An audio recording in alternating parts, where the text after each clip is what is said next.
All right, today we're killing abs, and since it's so diet dependent, it's one of those body parts I just love to smash as quick as possible, collapse time, do all the hard things, and get out. So if you're ready, let's get after it.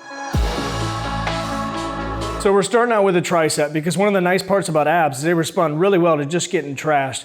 And you don't need much recovery time in between either. So you can hit these 3 exercises, take 5-10 breaths, and just get after it again. The first exercise is a variation of V-ups, but what we're gonna do is make it even harder by doing quarter reps. So not trying to get all the way up or even sit up onto your butt. What you're trying to do is hold a weight in your hand and you're gonna just barely come up because that's gonna keep even more tension on those abs and put more stress on them. The second one, we're gonna take your hip flexors and legs completely out of it by putting your feet together, opening up those knees and still holding that weight and try to drive your shoulders completely off the pad. And the third one is just butt ups, but instead of driving back and up and really pushing into your neck and putting that weird awkward, I'm getting way too high and I can flip over, what you're gonna do is push your legs almost away a little bit. It's gonna put even more stress on those abs and really just tear them up.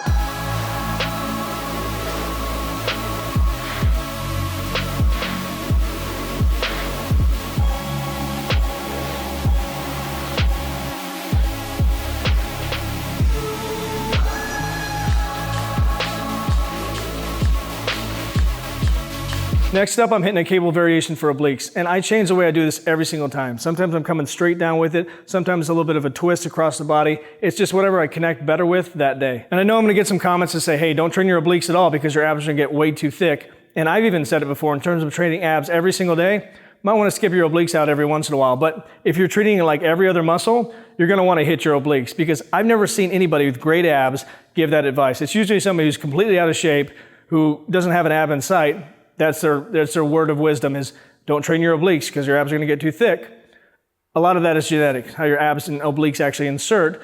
So don't buy into that. If I see it, I'm gonna look at your profile. If you're out of shape, I'm pinning that comment at the top.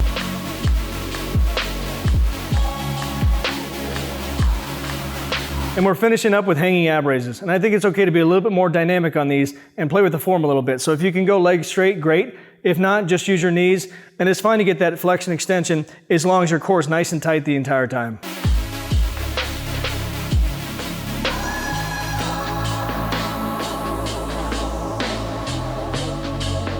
So as always, like, subscribe, hit the notification bell, leave a comment at the video you want me to do next, and get after it, get growing. Talk to you soon.